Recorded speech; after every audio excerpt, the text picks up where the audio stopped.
Baik, bismillahirrahmanirrahim. Assalamualaikum warahmatullahi wabarakatuh. Nama saya Alif Omil Ahli, NIM 20021502011. Saya akan mempresentasikan PowerPoint dari kelompok saya yang berjudul Bar Chart. Pengertian bar chart. Dalam dunia konstruksi, teknik penjadwalan yang paling sering digunakan adalah bar chart atau diagram batang.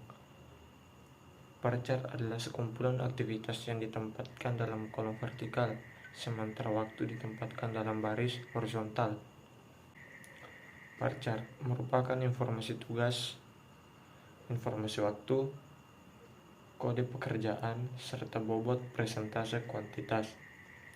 Bar chart tidak menginformasikan ketergantungan antar kegiatan dan tidak mengindikasikan kegiatan mana yang berada di lintasan kritis.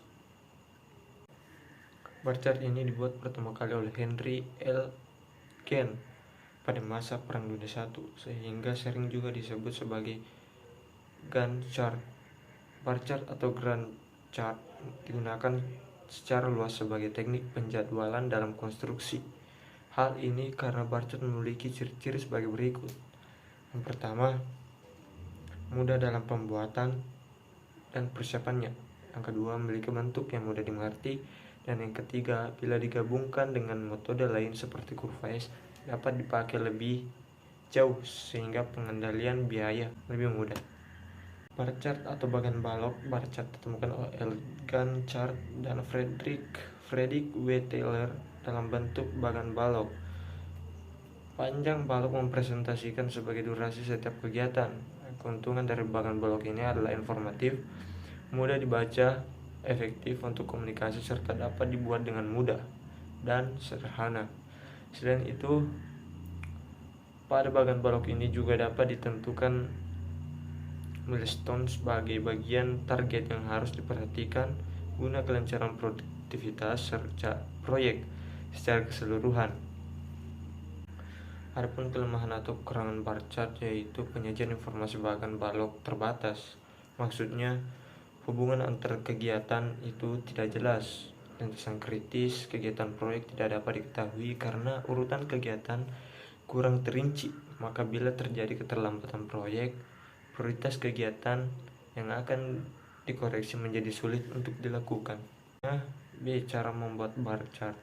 Menyusun bagan balok atau balok dapat dibuat secara manual atau dengan menggunakan komputer.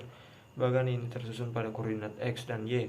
Pada sumbu tegak lurus X dicatat pekerjaan atau elemen atau paket kerja dari hasil penguraian lingkup suatu proyek dan digambar sesuai dengan sebagai balok. Sedangkan pada sumbu horizontal Y tertulis satuan waktu. Format yang lazim dipakai pada bagian atas. Format berisi keterangan singkat proyek antara lain pemilik proyek, lokasi, nomor kontrak, dan tanggal pembaruan. Adapun contoh bagan balok. Pada pengendalian waktu di lapangan agar semua kegiatan suatu proyek dapat informasikan lengkap pada diagram batang ini disertakan kolom. Berikut adalah contoh bagan balok.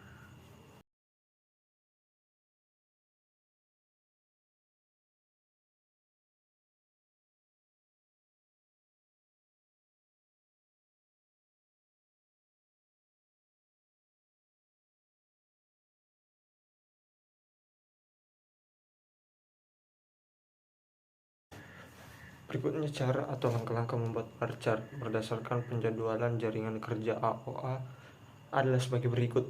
Yang pertama adalah mengisikan kegiatan pada kolom kegiatan. Yang kedua, membuat balok atau batang sesuai panjang dengan durasi untuk kegiatan-kegiatan kritis terlebih dahulu. Yang ketiga, setelah kegiatan kritis digambarkan baloknya, maka dilanjutkan dengan menggambar balok atau batang untuk kegiatan yang tidak kritis.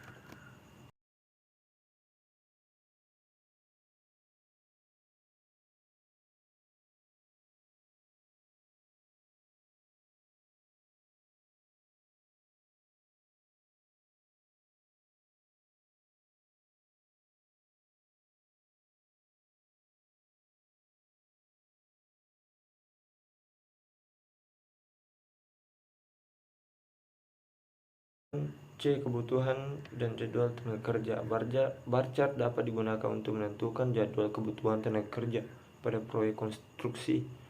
Yang dimaksud dengan tenaga kerja di sini adalah besarnya jumlah tenaga yang dibutuhkan untuk menyelesaikan bagian pekerjaan dalam satu kesatuan pekerjaan. Contoh yang dapat diberikan adalah sebagai berikut. Jumlah tenaga kerja yang dibutuhkan untuk pekerjaan 1 meter kubik galian adalah 1 meter kubik galian tanah adalah 0,75 pekerja, 0,025 mandor. Dengan tenaga 97,50 pekerja dan 3,25 mandor akan menghasilkan galian tanah 130 meter kubik dalam jangka 1 hari. Untuk kegiatan satu proyek, maka harus dicari masing-masing jumlah tenaga kerja pada setiap kegiatan dan dibuat rekapitulasinya seperti pada tabel 5.1 selanjutnya. Data pada tabel kebutuhan tenaga kerja dipindahkan ke bar chart untuk mendapatkan jumlah tenaga kerja pada setiap periode. Seperti pada gambar 5.2, misalkan jumlah pekerja pada penelitian pekerjaan penggalian adalah 97,50 orang untuk 1 meter kubik. Jika dimasukkan pada bar chart untuk pekerjaan tersebut dapat dicari bobotnya per periode dengan cara membagi jumlah di atas dengan durasi proyek.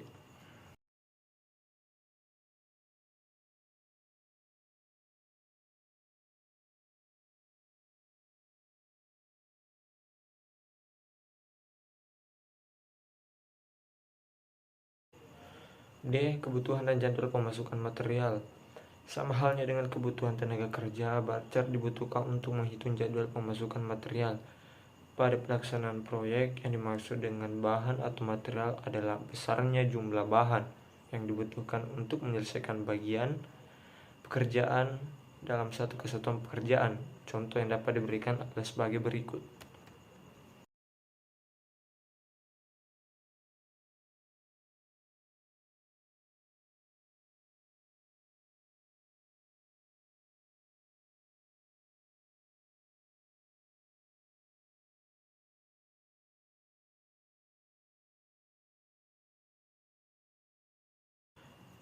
Kesimpulannya, bar chart merupakan salah satu metode penjadwalan yang sederhana dan mudah dimengerti.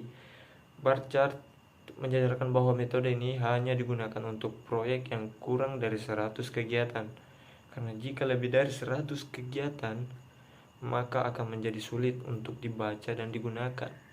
Cara membuat bar chart dapat dilakukan. Langkah yang pertama, tentukan aktivitas-aktivitas yang akan ditampilkan. Aktivitas ini dapat dibuat dengan memecahkan pekerjaan menjadi kegiatan-kegiatan terkecil. Selanjutnya, durasi dari setiap kegiatan atau aktivitas. Dari urutan yang diletakkan setiap balok sesuai dengan kegiatan dan durasinya. Material dan tenaga kerja dengan membagi jumlah kedua hal tersebut dengan durasi setiap aktivitas. Sekian presentase PowerPoint dari saya. Akhir kalam wabillahi taufiq wal hidayah. Assalamualaikum warahmatullahi wabarakatuh.